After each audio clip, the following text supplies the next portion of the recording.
right, everybody, welcome back to another episode of the Fearcast. This is the podcast dedicated to OCD, anxiety, and anxiety spectrum disorders, and getting your life back. I'm your host, Kevin Foss.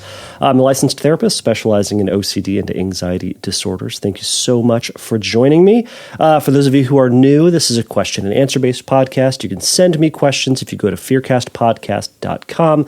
Click on the submit a question link. Write your question there. I will get it, read it, consider it, and likely put it up on a future episode. As I've mentioned before, audio questions are my preference, and we've gotten a bunch in the past couple of weeks. So today is going to be another audio question. As I mentioned before, audio questions get preferential treatment, and they go to the tippity top of the list. So you can send me a shared Google link over at shared Google Drive link of your recorded audio.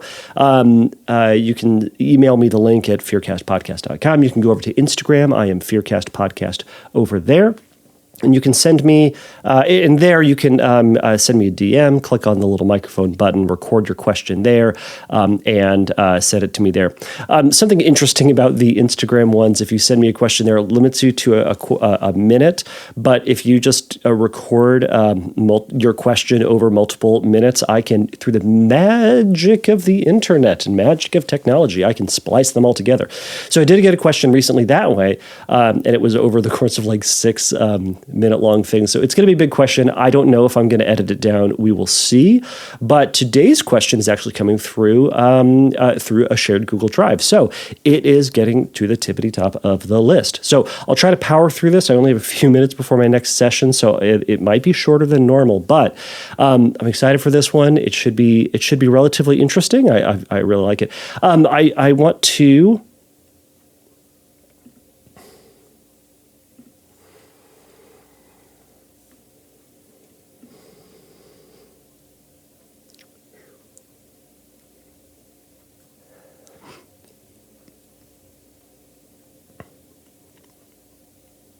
I want to have a brief shout out right here to, and I'm going to mess up these names, I super apologize, Bronwyn Schroyer and Katie Marotte.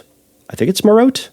Katie Marotte. Thank you so much to those two folks. I recently participated in their ICBT training. Previously, I'd had Carl Robbins, I was going to say Carl Rogers, Carl Robbins on to talk about what he called IBT. They are calling it ICBT. I'm seeing ICBT show up a bunch more. It's inferential-based cognitive behavioral therapy, simply called IBCBT. Anyways, the whole point is there are way too many stinking acronyms in therapy land. They're annoying to me, so I can't even imagine what it's like to be everybody else. So anyways, I hope we're all in the same boat with the annoyance.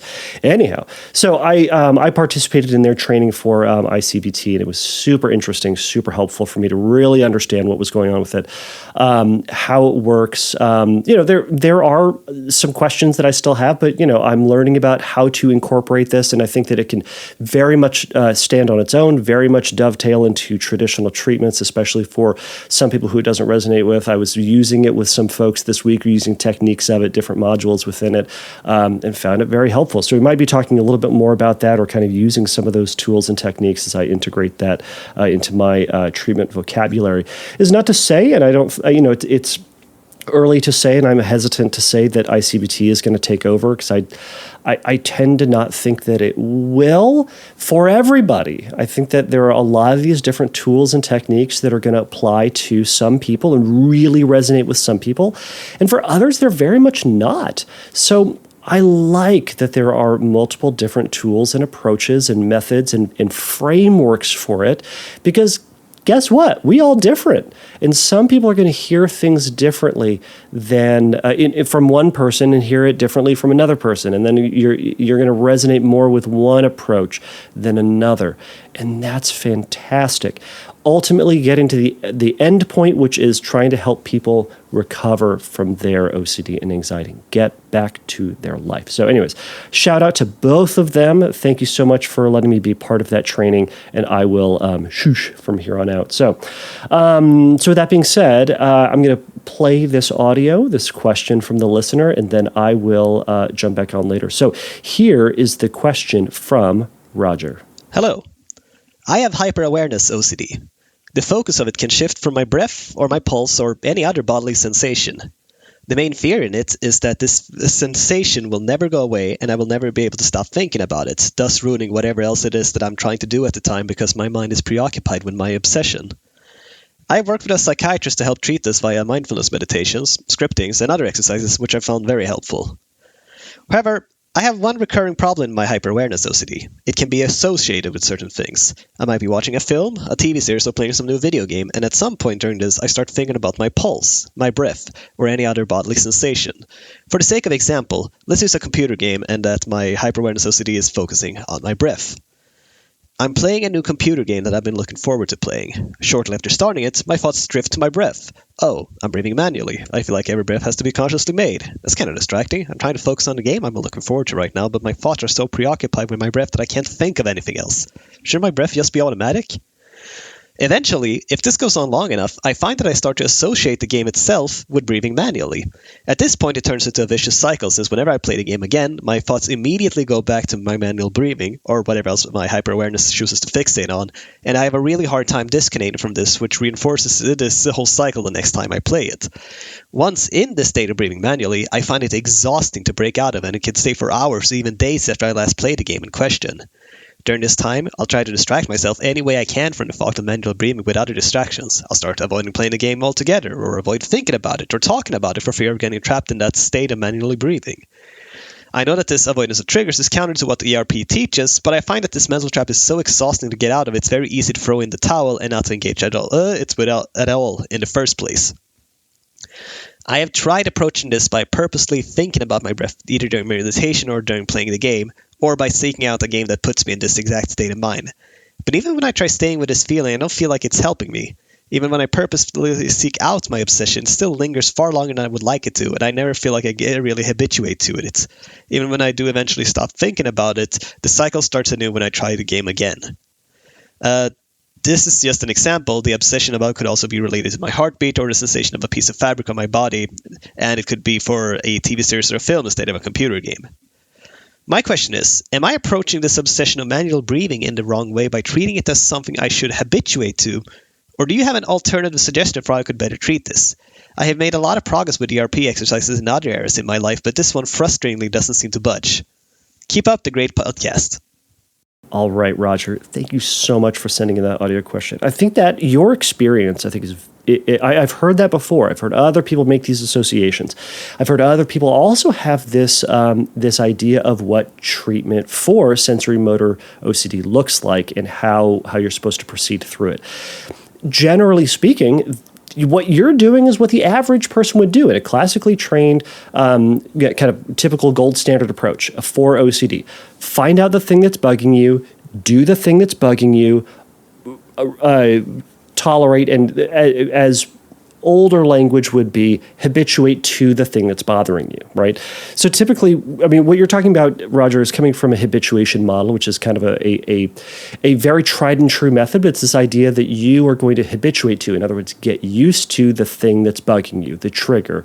You're going to just get used to it, right? And then therefore, it's not going to bother you as much. Anxiety comes down, symptom reduction is going to come down, etc.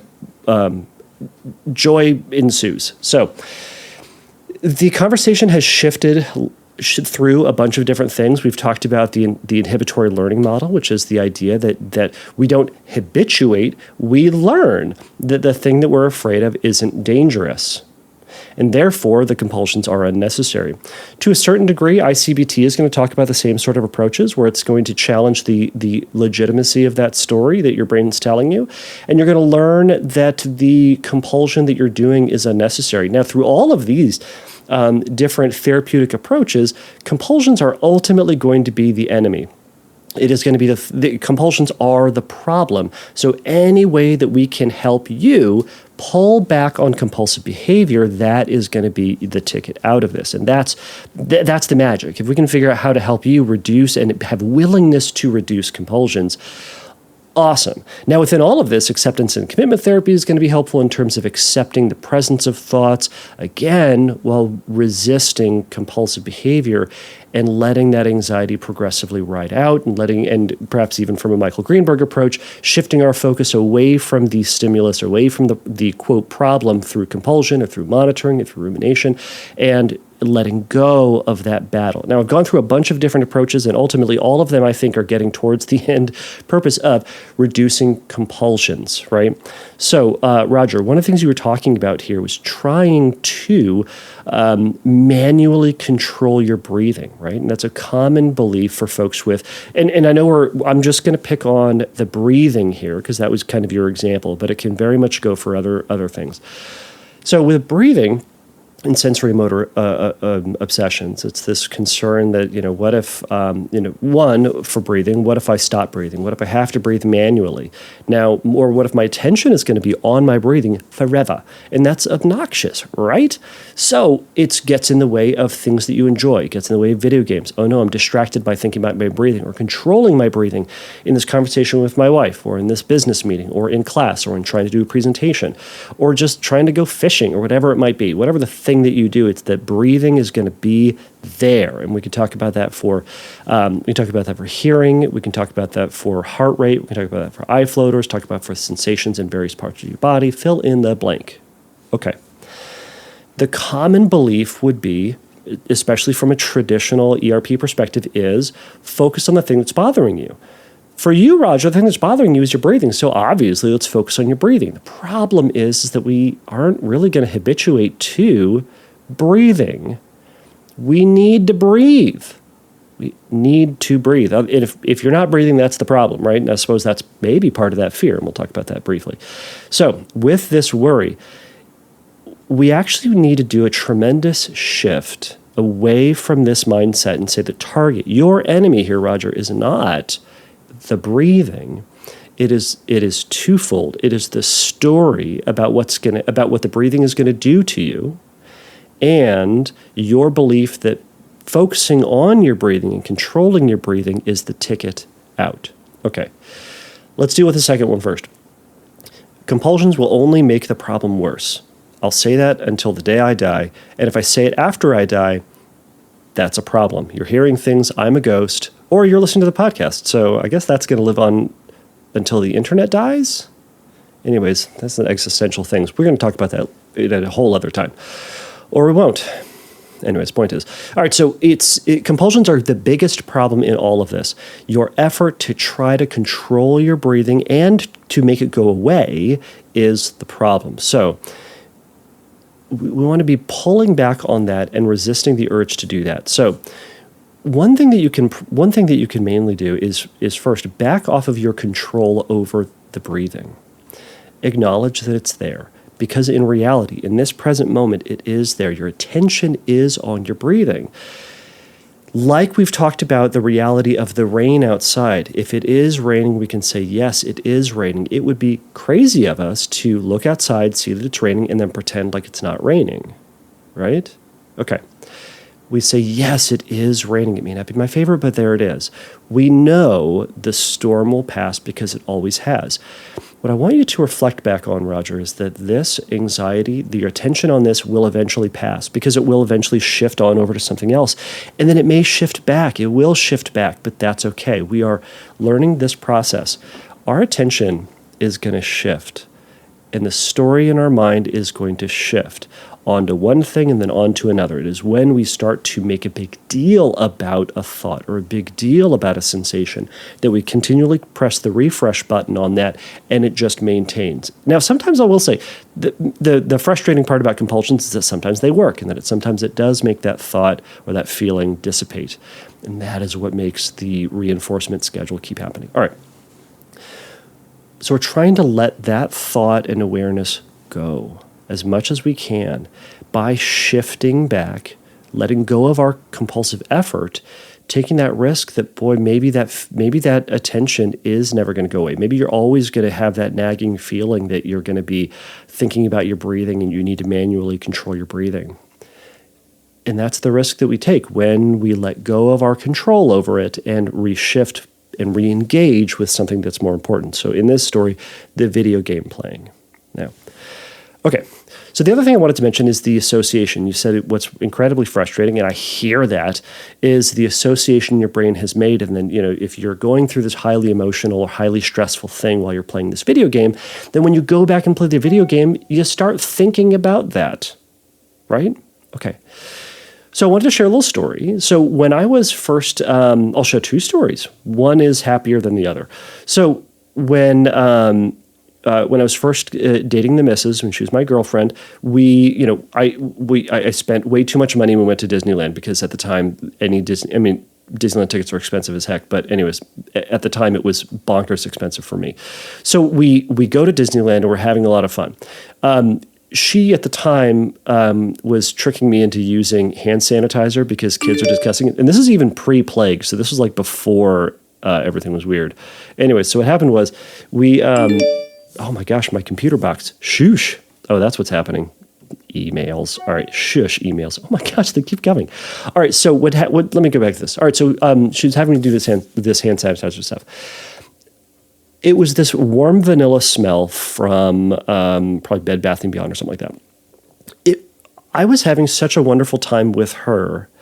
And after every ride and on every ride or whatever it was, we were using this hand sanitizer. I have made this incredible association between Disneyland and that smell. Whenever, ever, anybody has that smell anywhere near me, I go, oh my gosh. And I immediately get thoughts of Disneyland. Specifically, I get thoughts of being in line on Space Mountain, standing outside in the sun. That is my immediate association with that. And that has not changed. In probably 15 years, that has not changed once. That was there because I had a highly emotional experience doing it at a place. And our brain is wonderful in that it can make these very quick, very thorough associations. Now, I'll give you another one. So a bunch of years ago, we were trying to have kids and having a lot of trouble. And we, over Christmas break, we would tend to do a puzzle, right? If I wouldn't work between Christmas and New Year, and we'd do this puzzle. Because we were old, even this was a while ago. Anyways, so we do a puzzle. We had found out that we were going to have some trouble having kids, and I had to break the news over this puzzle. I had learned the news, and then I had to share it with the missus. And it only was over the course of maybe half an hour, 45 minutes of having this discussion. But we were at the table in the house that we were renting, where the puzzle was out. And, lots of tears, lots of stress, lots of fears about what our future was going to look like.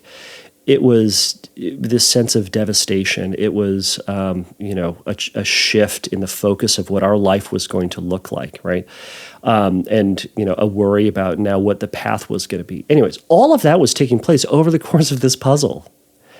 My brain has associated the infertility discussion with that puzzle.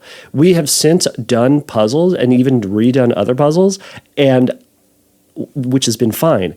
This is dumb. I will not do that puzzle again because my joke is that puzzle causes infertility and I don't want to do that one again. It's dumb. It's a dumb superstition, and we probably will do it again. We have not gotten rid of it, and I don't think that puzzle causes infertility, but I have this strong association with that puzzle and infertility. Okay, why do I tell you these stories? It's because your brain, Roger, has made an incredibly strong association between video games or whatever task you're doing and your sensorimotor obsessions, especially when you're fighting it and getting involved with it during that. Now, what is there to do about that? Nothing. Nothing other than to say, there it is. There's my association. Of course I'm going to have this association. And you know what? Thank you, brain. Thank you, Roger's brain, for giving me this wonderful thought, to give me this wonderful association, and have this wonderful technique and tool and skill and ability to make this strong association. Great. In another context, that's going to be incredibly beneficial to you. But for right now, while you're playing that video game, you're going, I don't want it. Tough. It's raining outside. Yes, it is. Now, that association may be with you forever. And we're going to say, okay. But that doesn't mean you need to then get back into controlling your breathing. It doesn't then mean the thought about the obsession is going to be there forever. It's going to be there for that time that you're thinking about it and for that time that you are triggered towards it. And the storm will pass when you let it pass. Okay. So at the end of the day, we're still trying to let it go. Now, I want to also challenge and push against that main fear. Now, sometimes I'll ask, like, man, where does this feared story even come from? Where is this worry coming from? Now, I get that desire to do, like, to focus on the breathing, right? You've heard through my podcast, through other podcasts, books, articles, whatever, that with ERP, find the thing you're afraid of, do the thing that you're afraid of. All right, I get that, right? But where'd you get the idea that this thought will never go away? The reality is, Roger, it has. Think about your experience. Have you ever in your life had a thought or a feeling that was there forever? And I'm not talking about for a long time, for a couple of hours, for a couple of days. And you'll even push against those. The reality is no thought you've ever had has been there forever. Ever. Our brain gets real bored real fast. And it gets pulled into attention and pulled into this thought and that thought, and reminds you that time that you were 5 and makes you think about what's going to happen in 10 years. It's going to be all over the place. It's all over the place for me as I'm giving you this, or having this discussion, doing this recording. My brain is all over the place. Point is, we have these associations, and the association and the awareness of it will indeed pass. When we let it pass, I want you to remind yourself that obsession is going to pass whether or not you do your compulsion. And in fact, when you resist attending to it, resist trying to force that thought, it will become easier. And when you will give your brain more opportunity to get bored with that and more engrossed with something else when we allow ourselves to redirect towards something that's more valuable, more meaningful. The other thing I want to say is that that scripting is still important. Scripting can still be very, very helpful, provided it's to a story about your thought or the awareness never ever going away. It's not to be on your breath. Your job then, as you're reading the script about your attention never going away, or never going away on the breathing or whatever it may be, is to then practice noticing as you're reading that story, you're going to be thinking about your breath. Yeah, of course it is, right? Why wouldn't it be? If I talk about Disneyland, you're probably going to think about rides or how much you hate Disneyland, whatever your position is on Disneyland. And it's to then say, yeah, there's my association, and now I'm going to shift back to my story. Because in this moment, the thought is there, but historically speaking, it's going to go away. So we're going to let your experience speak louder than your fear. Your experience speak louder than that voice that says, but what if it never goes away? Gosh, Roger, you know what you ought to do? You ought to focus on your breathing. You ought to control it, stamp it down, habituate to it, control it. That ain't going to work. Because historically speaking, Roger, it hasn't. Has it? So we're going to acknowledge it, and we're going to then let it go. Okay. So, I was going to say something else about this. My goodness. The other thing that you can practice as well is attention training. Now, I'll let you Google this. Attention training is building that muscle of practicing, focusing on one thing, shifting your focus to something else to notice that, and then shifting back. I might have done a attention training exercise. I probably did an exercise on a previous episode, maybe a recent episode. Google attention training. There's a bunch of YouTube videos that talk about it. It ain't magic, and the goal isn't to suppress the thought, but instead to gently shift your focus. And it can be from your thoughts to your sensations, to the things outside of you, back to your sensations, back to your thoughts, back to different thoughts, back to different sensations, right? And holding space for different sensations at the same time, right? Maybe an exercise for this, a way to think about this is playing a song, put headphones in, play a song, and really focus on just one instrument at a time. Turn your attention towards what the guitar sounds like, what the flute sounds like, what the accordion sounds like, whatever instrument you're listening to. And then practice shifting to the drums or to the marionette. That's not an instrument. Shifting over to marimba, maybe that's what I was thinking of. Shifting over to different sounds within that. That is building your attention your ability to shift your attention. That is attention training. Now, it can happen with all sorts of things. You can do that physically, just with your body. You can do that cognitively with different thoughts. Now, in a sense, this is building your mindfulness skills of being present. So, there are a lot of ways to go about doing this. A lot of people call it different things, but the point is to not get sucked into or get particularly grabbed onto by one thought versus everything else. All right. So, Roger, I hope some of this made sense. I hope this has helped you to kind of reevaluate what your tact ought to be and what your focus ought to be in relationship to these obsessions, and maybe give you another thing to think about as you move forward with these obsessions. So again, practicing acceptance with the fact that you have that association. Play old video games, and when that thought comes up, you're going to go, yeah, of course I'm going to think about that, right? If I go to Bed Bath & Beyond and grab that hand sanitizer and smell it, and if I don't think about Disneyland, I'd be like, what's wrong with my brain? The difference, though, is that you're saying, oh no, my brain made an association, and isn't that awful? Your brain has made an association. It doesn't know you think it's awful, nor does it care. It has made an association. Great, there it is. But controlling your breath is not the way out of it, is not the way to destroy the obsession. In fact, it is only going to serve the purpose of reinforcement. So, all right, Roger, I will let you go. Thank you so much for your question. I'm going to slide that music in right here. Everybody, thank you so much for letting me be part of your recovery story. Again, if you have a question, go over to fearcastpodcast.com. Send me a message over there. Again, send your audio question over at Instagram or at Fearcast Podcast. I am Fearcast Podcast on Instagram. Check me out over there. Click the follow button if you so choose to. Anyways, I put some stuff up there. Sometimes it's adorable, sometimes it's funny, sometimes it's helpful, sometimes it's really annoying, probably. Anyways, so I hope everybody has a wonderful, wonderful week and are continuing to work on challenging themselves and pushing their limits. So please remember, everybody, that the Fearcast is not a substitute for psychotherapy. If you need a little bit of help in your recovery, go over to fearcastpodcast.com, click on the Find Help link, and there's going to be some information for you there. So until next time, everybody, take a risk, challenge yourself, and don't take your brain too seriously.